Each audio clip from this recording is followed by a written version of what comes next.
We've got barbecue back here. You're all invited. Welcome to the Sloopcast. How are you doing today, Kyle? Doing pretty well, Jared. How are you? I'm not going to complain. We are doing 2 episodes this week because I felt a little bit crazy and I wanted to do a 2026 mock. I can't fool. Right. By the way, new tradition, good tradition. Ooh, that one's going to bubble. That one's going to bubble. That one sprayed a bit, but that's okay. Let's not waste any time, Kyle. Let's get right to it. The first ever Sloopcast 2026 mock class. I'm excited. Are you excited? We're so excited, Jared. So excited. We're absolutely thrilled to be here. Should we start with the quarterbacks? Is that tradition? That's tradition. All right, that is tradition. Quarterbacks. I'm going with Dye Bell. He is a quarterback from the state of Florida. Ohio State has a few different options here. Let's talk about some of the other potential options. Jonas Williams, who is from the state of Illinois. You have Nathan Bernard, who is an Ohio kid. Jared Curtis was a guy who I think we all thought was going to be maybe Ohio State's quarterback in this class. And then weirdly enough, when Ohio State made the quarterback coach switch, Jared Curtis apparently is very close with Corey Dennis. And he ends up committing elsewhere, but it's super early in the process. Keep an eye on Dye Bell, but also keep an eye on Jared Curtis and Nathan Bernard and Jonas Williams. And quite frankly, probably I could have included a couple other guys on this list as well, but I didn't. So super early in this process, but I told myself to just pick one. So I'm picking just one. I'm going with Bell at the quarterback position. Yeah. If you scroll down a little bit, Jared there. Yeah. He's number 4 quarterback in the class and the best player out of the state of Florida in the early recruiting cycle. Yes. Early, super hyper early in the recruiting cycle. Mm-hmm. Running backs. So I want to own something up front. Whenever I do one of these super early mock classes, and this is maybe the earliest we've ever done a mock class. Whenever we do one of these, 2 things I tend to do, 2 things I tend to lean on a little too hard. I end up picking a lot of Ohio guys, and I end up swinging for the fences on some national guys. So I end up going just like some big name national guys and then some Ohio guys. From the state of Ohio, Shahan Alston. He is from Painesville, Ohio, running back, and from the state of Virginia, we have Savan Hitter. I feel pretty good about both of these guys, Ohio State's chances at both of these guys. It's obviously super early. I don't want to be calling anyone like a lock or a sure thing or anything at this point. These are both very talented guys. Alston is a top 200 player and Hitter is a 5 or near 5-star guy. I think, good early relationship there, but of course, super duper early in the cycle. Filling out the additional running back targets, and the running back targets aren't going to go super deep because yada, yada, yada, very early in the cycle. I can't say it too many times, but I'm going to say it too many times. Super early in the cycle. So I'm trying to keep the names limited here because otherwise I could have done I didn't want to just like list every single guy who Ohio State's put an offer out towards or has had on campus, right? So I'm trying to keep the list a little small. Javian Mallory and Messiah Mickens are from Florida and Pennsylvania, respectively. Two guys Ohio State has good early relationships with. Wouldn't be shocked to see either of these guys in the eventual class either. Yeah, I would suspect more for Mallory. Mickens maybe not so much unless there's a lot of change or a lot of story that would go along here. Because Mickens, it is early. It is early. But Mickens has already given his verbal commit to Penn State already. Yeah. I know. It's too early for me to care about commitments, quite frankly, at this point, if I'm just being honest. That's fine. And that's fine. Yeah. Now, if he was like from East Pennsylvania, maybe I would take it a little bit more seriously, but Wide receivers. Chris Henry Jr., that is. He's breaking the curse here, right, Jared? He actually has to sign to break the curse. Yes. you got to break the Martyr Day curse for Ohio State. Hopefully he doesn't break the curse. Hopefully, if you listen to our 2025 episode that we put out earlier this week, we did 2025 mock class earlier this week. Hopefully that honor has already been used up by Jordan Davison. If not, I feel like Chris Henry is going to follow all the way through on his commitment. I really don't have any concerns there. Of course, be a little concerned about Oregon or USC with him being out on the West Coast, potentially even UCLA, I suppose. Not so much UCLA though. But just keep an eye out. Again, it was much easier to feel confident about keeping him when he was in Cincinnati. And again, I don't feel bad. I feel very good that Ohio State will carry this commitment with Chris Henry Jr. all the way through the signing, all the way through signing day. I feel great about it. Even I would just feel better if he were still in Cincinnati, but I still feel great about it. That's it. Two additional names in the wide receiving class, Jabril Brady from the state of Florida and another Ohio kid in Peyton Cook. Peyton Cook is another Archbishop Hoban kid from Akron. Jabril Brady's a highly rated, highly skilled Florida kid. Additional names to watch at the wide receiver position. Malachi Toney is, they're all incredibly talented, of course, but another talented Florida kid. Justin Hodge from the state of Ohio, Devin Carter from the state of Florida, Brody Keefe from North Carolina, and Elijah Harris from the state of Ohio. Some additional names to keep an eye on. Again, super duper early in the cycle.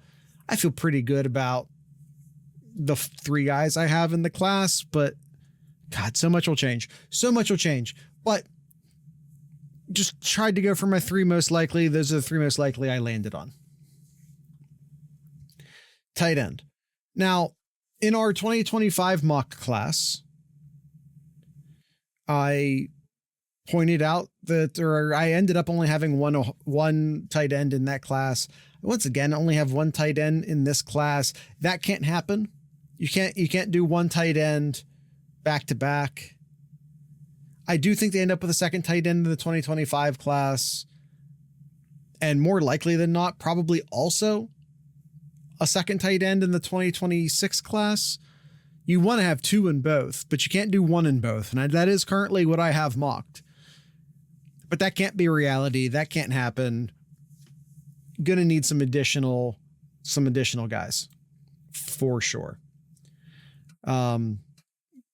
Couple other tight ends to keep an eye on: DJ Howerton from North Carolina and Cooper McCutcheon from the state of Ohio.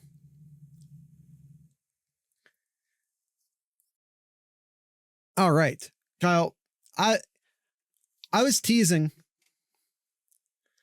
the offensive line a lot in the 2025 class. You were. I said it was going to be a very big class. I said it was going to be a very talented class. Mm-hmm. Are you ready? I am ready. I have a 6-person offensive line class. Oh boy. Oh boy. I told you. Warned you even. We're going to start off with Micah Smith, who is one of the best offensive tackles in the country at the for the 2026 class.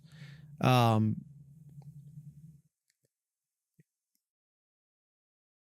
100 kid, one of the best tackles in the country. Ohio State has a great relationship with him already. Could break if again, we're talking about breaking curses. You know, if David Saunders doesn't break the curse for the big name out-of-state offensive tackle, then we might, get Micah Smith to break that curse. I feel very good that Micah Smith ends up in this class. It's a little bit easy. We're talking about running backs. You kind of have to just be like, it's so early. It's so early. When you talk about wide receivers, you got to kind of be like, it's so early. It's so early. Quarterbacks and offensive tackles specifically, those recruiting sessions, those recruiting decisions tend to happen earlier. It's not to say last second flips don't happen at every position, because they do, of course. Mm-hmm. But you do see those relationships form much sooner with offensive tackles and quarterbacks. So despite it being, yes, very early in the cycle, I feel really good about Micah Smith ending up in this recruiting class. I also feel very good about Sam Greer, a kid from Ohio, ending up in this recruiting class. He's another guy who's about a top 100 kid in the country. Of course, you now have the added advantage of him being an in-state kid. He's another Archbishop Hoban kid, another Akron kid. That high school. That high school. Hoban's putting out some good players right now. Hoban's putting out some very good players right now. Yeah. Ohio State would be... This is an amazing pair. You get these two guys, and I know neither of them are quote unquote 5 stars, and they're both about in the top 100 in the country, depending upon whose numbers you look at, which aren't shocking numbers, but it's, when we talk about who's going to end up in what class and how it's really early, you got to reiterate how early it is for the recruiting rankings too. I think both of these guys, Micah Smith and Sam Greer, are higher rated than what their current rankings state. Which is optimistic to say for guys who are already basically top 100, give or take. But again, you get these 2 offensive tackles and you're well on your way to a great offensive line class. And Kyle, we're only a third of the way through this offensive line class. Next up, I give you Maxwell Riley, an interior offensive lineman from the state of Ohio. He is there's a lot of sway, a lot of difference in where he is being ranked, depending on which service you look at. He's the 9th overall player in the country, according to Rivals. He's the Wow. 233rd best player in the country, according to On3, which just goes to show you that we are very early in the cycle. If you're curious, his number is at 35 on 24/7 Sports, and also ESPN has him ranked, but no one takes ESPN rankings seriously, so who cares? The On3 industry composite places him at 54th in the country. None of that really matters all that much. It's too early to care about those numbers. It is. Fact of the matter is, you have a Avon Lake kid, another Ohio kid, who you can and should lock down early. So now, Kyle, to go with our 2 offensive tackles, we add one of the best interior offensive linemen in the country with Maxwell Riley. Then we have Will Conroy. Will Conroy from St. Ignatius in Cleveland. St. Ignatius in Cleveland. This is another incredibly talented interior offensive lineman. He, again, according to early recruiting numbers, he's not a top 100 kid like the other guys. He's still like a top 200 kid. And again, none of that really matters. It's too early to care. And especially if he's your 4th offensive lineman,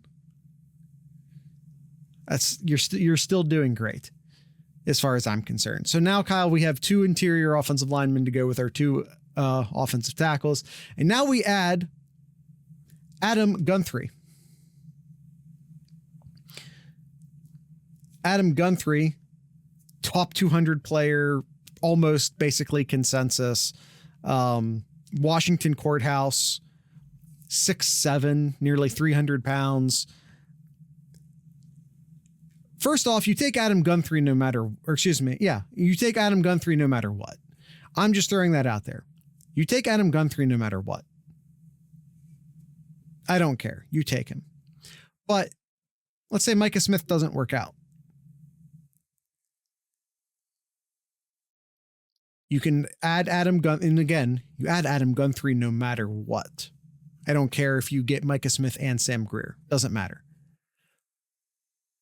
But what I'm trying to demonstrate here is, what if you don't get Micah Smith? Well, we now have 2 offensive tackles, 2 interior guys, all of them in or near the top 200 overall players in the country, just in the state of Ohio. Just in the state of Ohio, we add 4 incredibly talented offensive linemen, 2 interior, 2 tackles.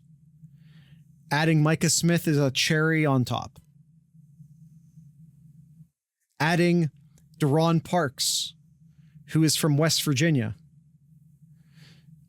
is just another cherry on top. He's an interior guy. He's another top 200-ish guy.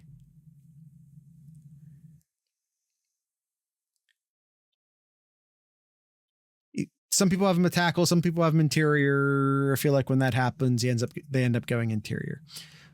But again, whether he's tackle or guard, doesn't matter a whole lot to me.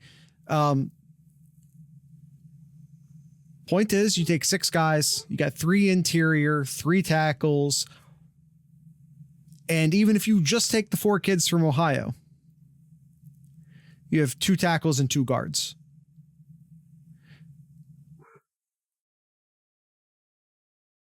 This is an excellent offensive line class that is being handed to Ohio State by the high schools of Ohio State, by the state of Ohio.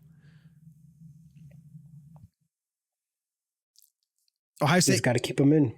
Ohio State can't screw this up. Ohio State cannot screw this up. They have to bring this home. 2 additional names to keep an eye on for the offensive line. Tyler Morrell, who is from Pennsylvania. Offensive tackle. And Laundre Breedy, from the state of Ohio, Morrell probably a tackle. Breedy probably a guard.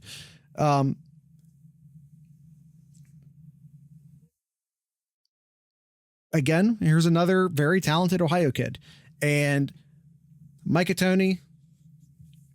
Smith, a guy who you already have a great relationship with. And then you look at Deron Parks and Tyler Morrell. These guys aren't in state, but it's Pennsylvania and West Virginia. Mm. It's Pennsylvania and it's West Virginia.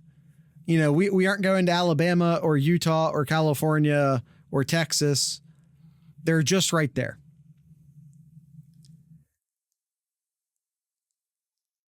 We could basically stay at home. You could recruit an amazing offensive line without stepping in an airplane. Without ever stepping foot in an airplane, you could bring home an excellent offensive line.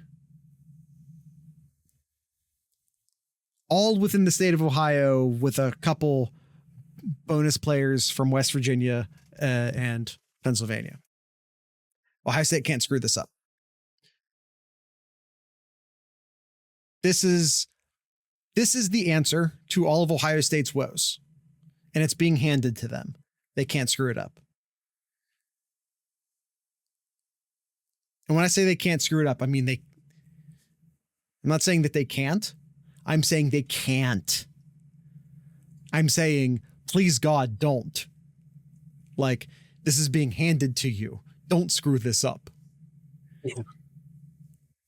Don't screw this up. And with that, we're going to take our first quick ad break here, and we will get on to the defensive side.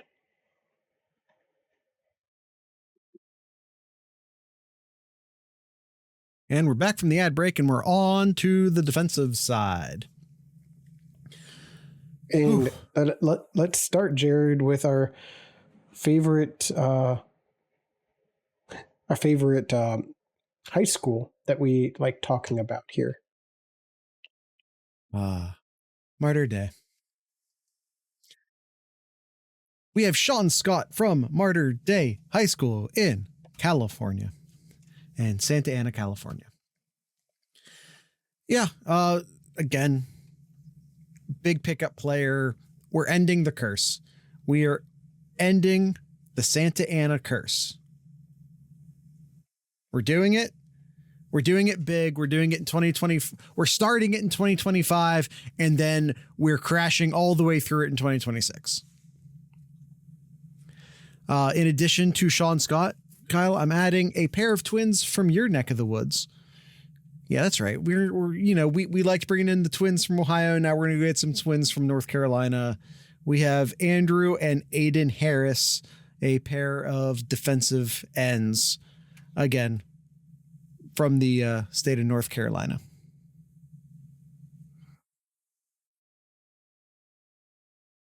Yep. And I believe that is in the Charlotte area.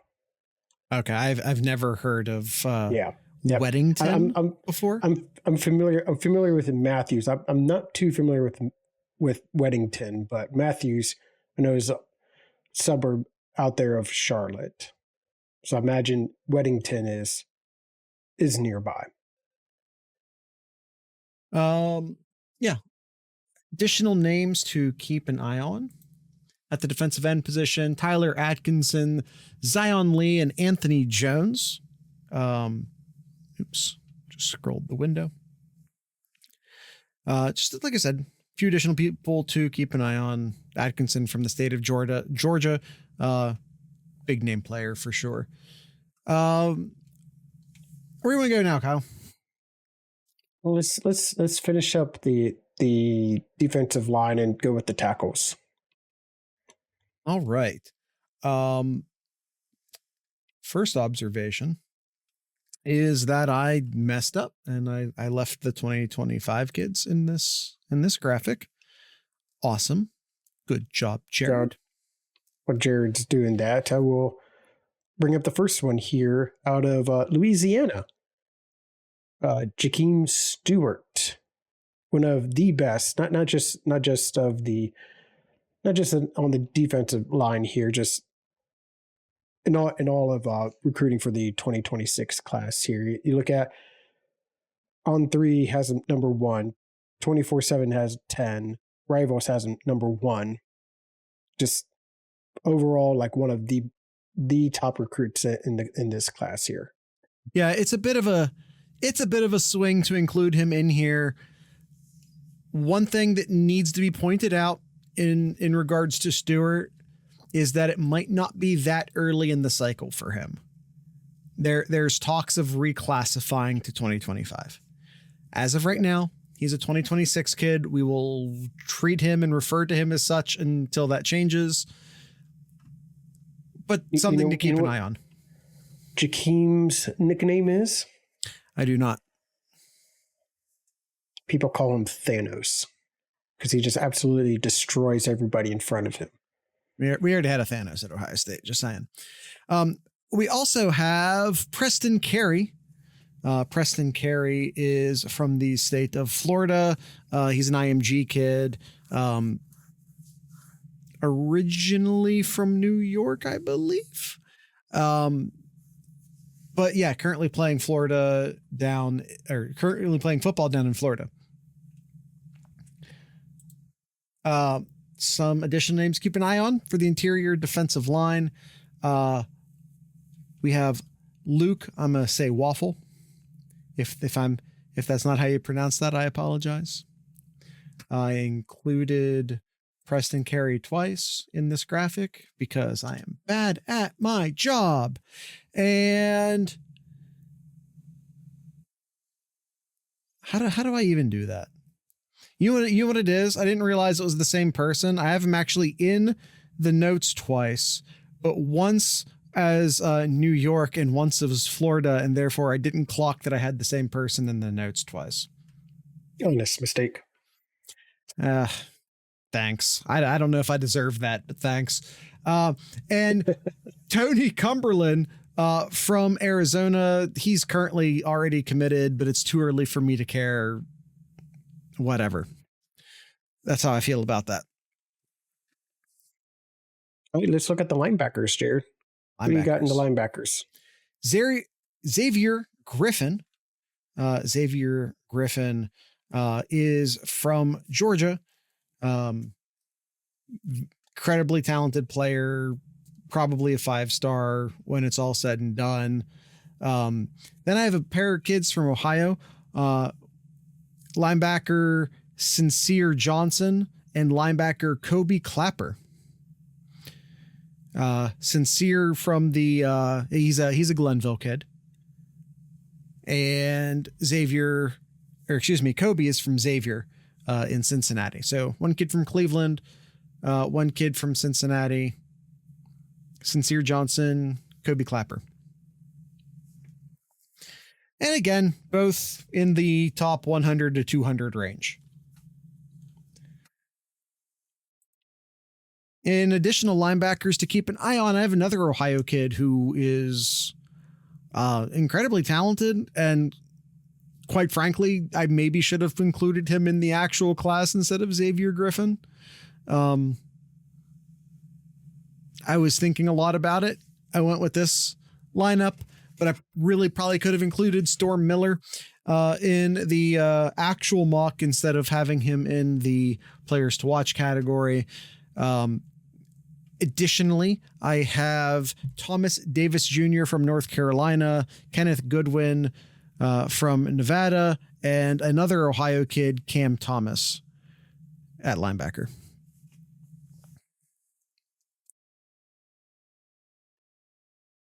One thing, Kyle, that the state of Ohio has been delivering Ohio State with a fair amount of consistency lately is good defensive backs.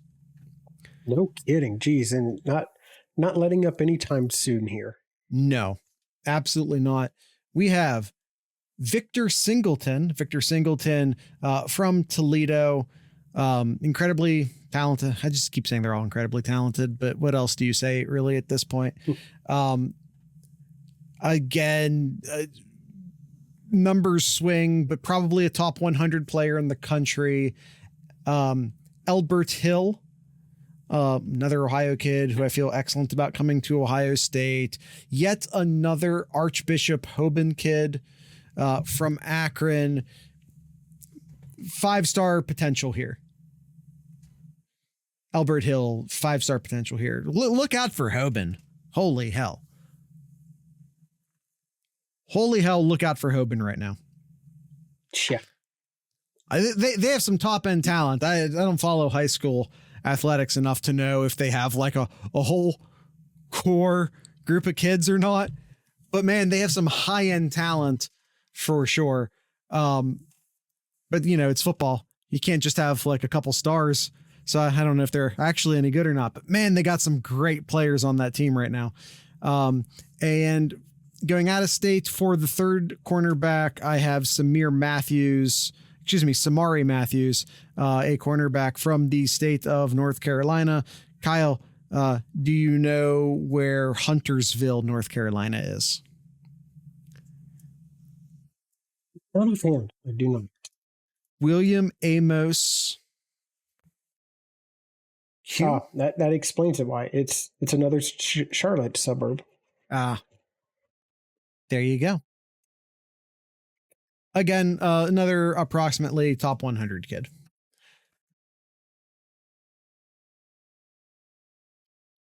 Some additional names keep an eye out for at the cornerback position.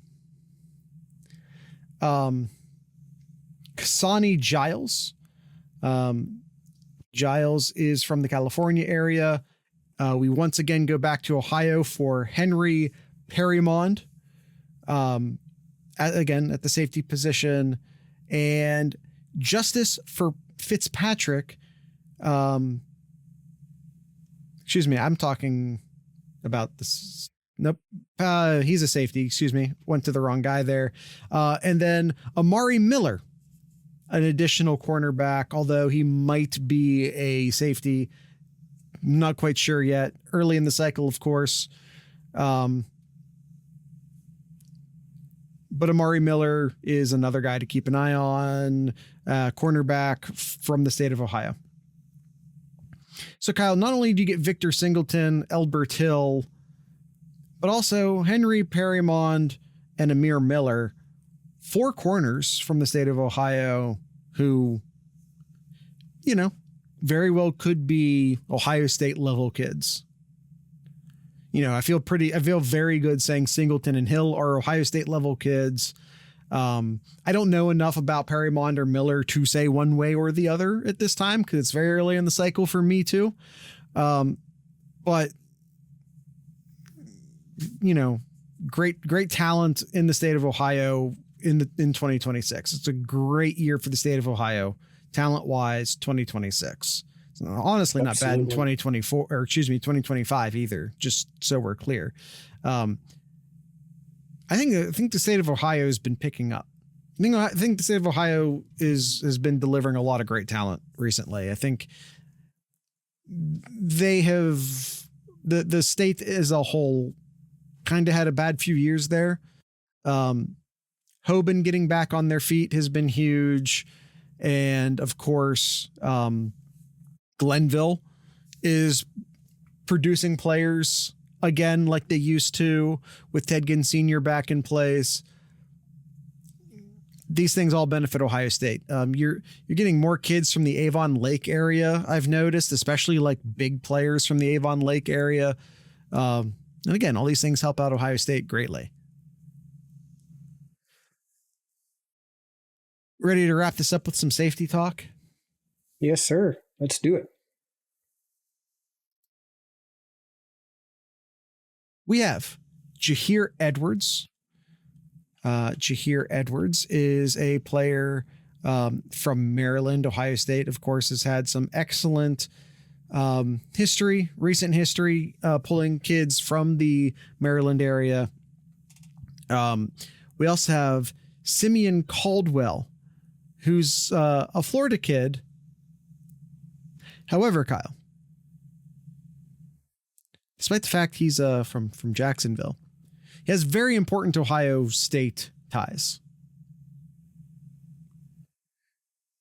Do you know what those very important Ohio State ties are? I do not, Jared. Tell me. Tim Walton, defensive backs coach at Ohio State, is his uncle.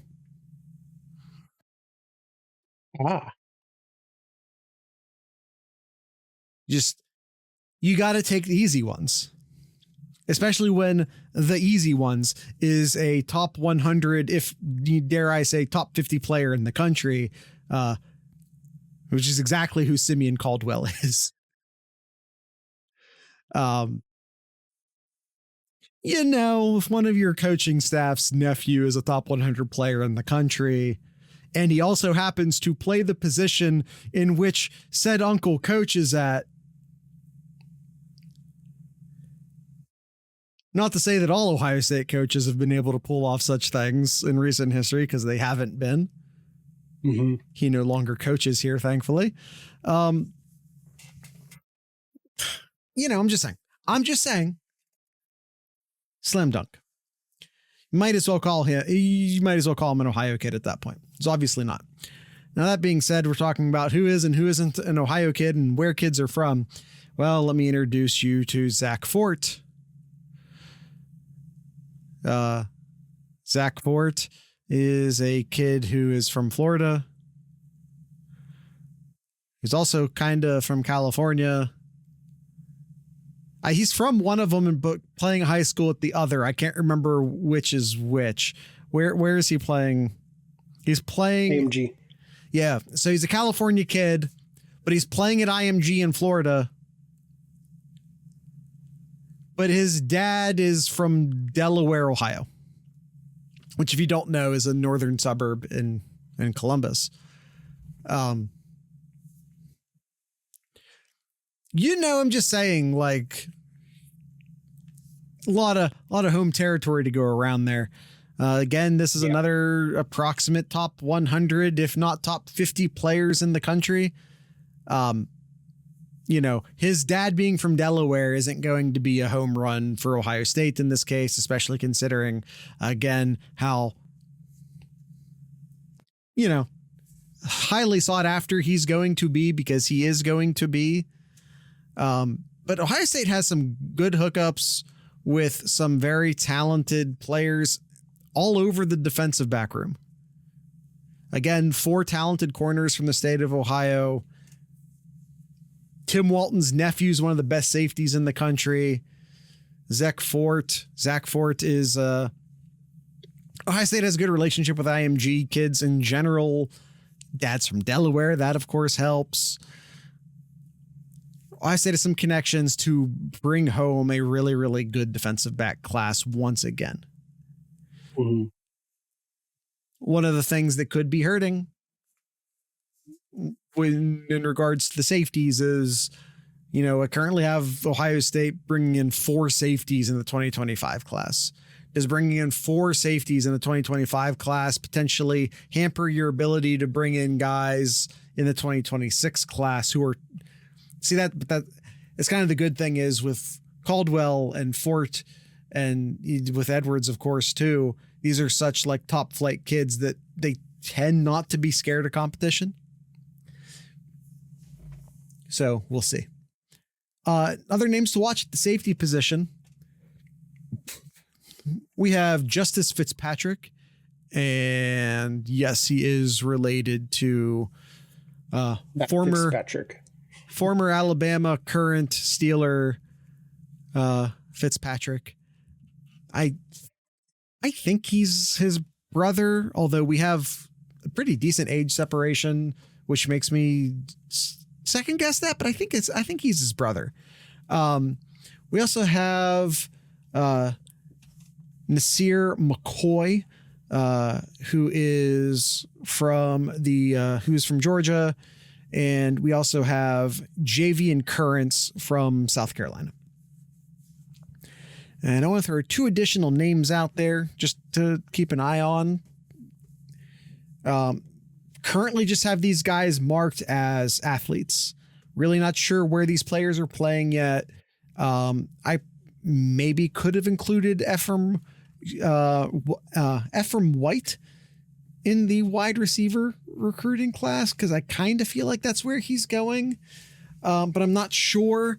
So I don't have these guys on the actual visuals yet, because I'm not sure where to put them. I've seen this name pronounced both Ephraim and Ephraim. I'm not sure if it's a long A or a long E or a short E. I've seen this name, or I've heard this name pronounced both ways. Not sure which way Mr. White pronounces it. And then from the state of Ohio, Malachi Taylor. Again, not really sure where to put Malachi Taylor yet at this point. So I just kind of haven't yet, which might not be the best way to handle that. But again, another name, another person to keep on your radar. And with that, we're going to talk about this class. We're going to see if Kyle disagrees with any of the choices I made, and we're just going to analyze this class as it stands. And we're going to do all of that plus Kyle's Corner when we get back after this ad break.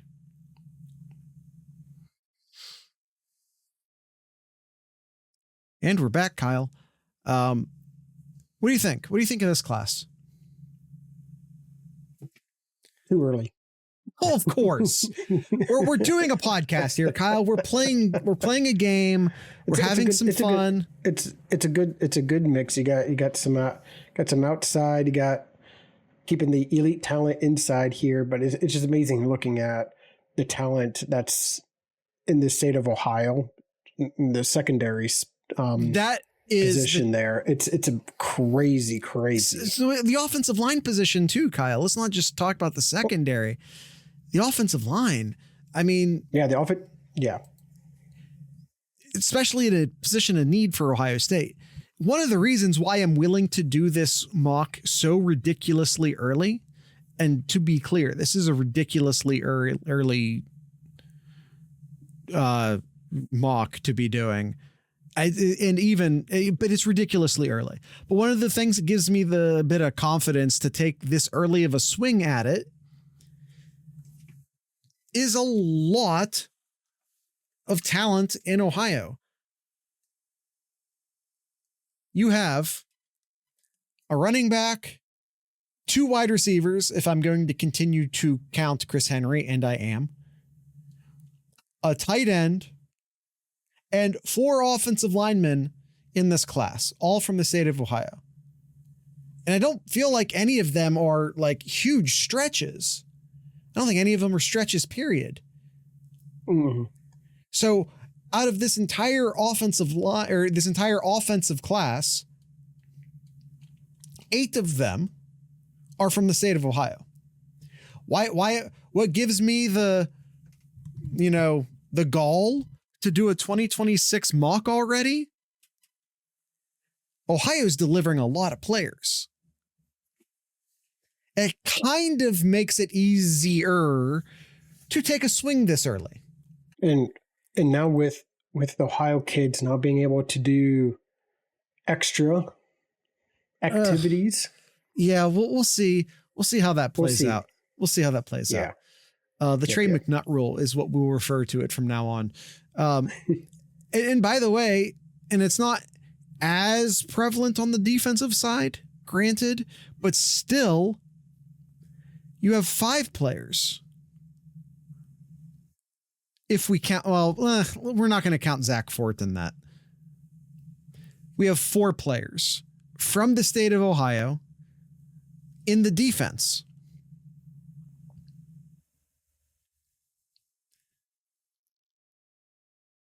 The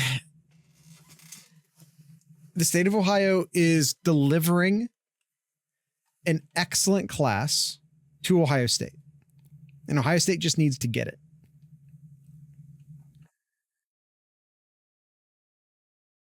And again, my early mocks, and you go find like the first mock I did for the 2025 kids, and it's littered with Ohio kids.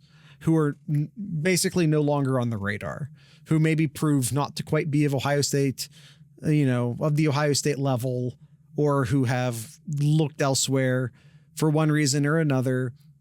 My early mocks are always overestimating the number of Ohio kids who end up in the recruiting class. It always happens. Yeah. But man, I really don't feel like I'm taking any reaches here. I really don't feel like I'm taking any sort of big, stupid reaches with any of these Ohio kids. I don't feel like I'm just using some Ohio kids as filler here. I really don't. I think that this is incredibly realistic. I could have included Nathan Bernhard at the quarterback position, but I didn't. I could have done Justin Hodge or Elijah Harris in the actual mock, but I didn't. I didn't include Cooper McCutcheon in the tight end. I could have. I didn't. Londre Breedy, Storm Miller, I actually probably should have. I actually probably should put Storm Miller in either in addition to the 3 linebackers I have there, or maybe replace Xavier Griffin. I actually probably should have included Storm Miller.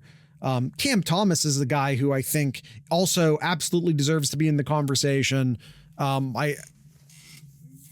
He could very well prove to be at the Ohio State level. I'm not sure how interested. I don't know if like Ohio State's his ultimate goal or not, just on a personal level. But again, I could have included Henry Perrymond or Amir Miller, but I didn't. In past classes, I have definitely wedged some Ohio kids in there that probably shouldn't have been in there. I did. I really, really honestly don't feel like I've done that this time.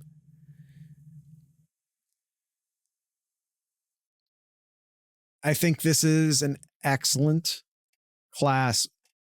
And I for as early as it is, with that caveat, with the caveat that it is stupid early to be doing this, I feel pretty good about this class that I mocked here. I feel pretty good about it. I don't feel great. I mean, considering how far out it is, with that caveat, with that understanding, and I'm saying this not because I think I'm amazing or because I think I did such great work. That's not what I'm saying. I'm saying that because look at all these great kids from Ohio, and the only thing Ohio State has to do is land them. That's my point. It's not because I did a great job. It's not because my mock is great. It's because I feel like half of this class is being handed to Ohio State and they just have to accept it. Mm-hmm.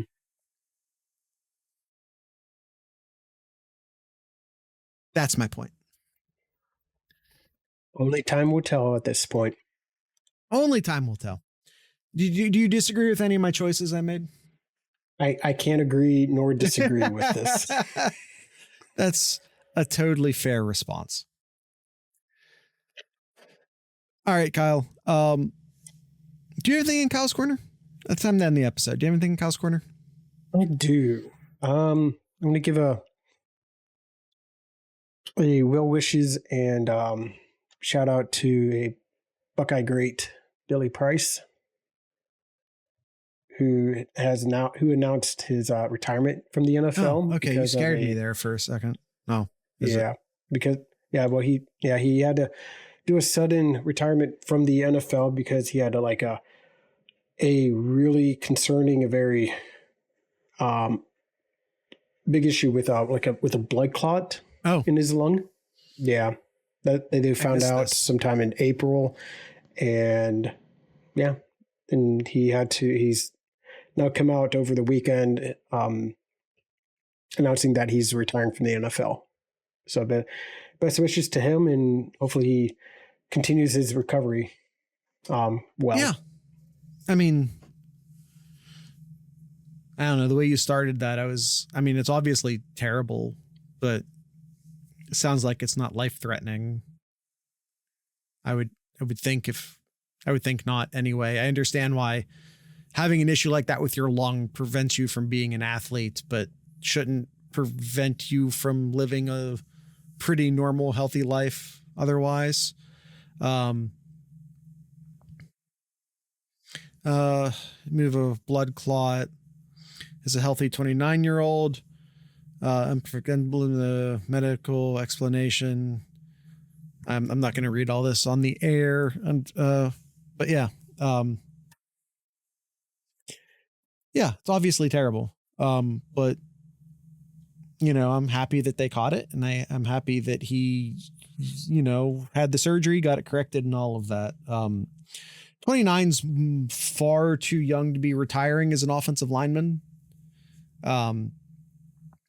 I hope he had some good contracts. At 29, he probably had, his rookie deal +1, which honestly, you can't ever expect more than that out of the NFL to have,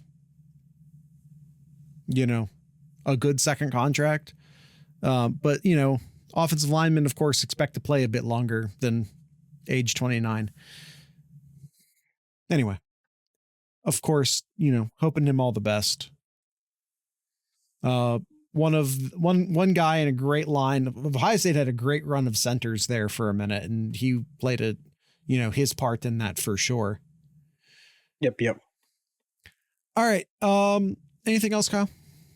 No, that's it. That is it. All right. Tonight's ending music was brought to you by Signals Midwest. So with all that being said, I'd like to encourage everyone to drink local beer, listen to local music, and of course, support your local podcasters. Once again, Signals Midwest.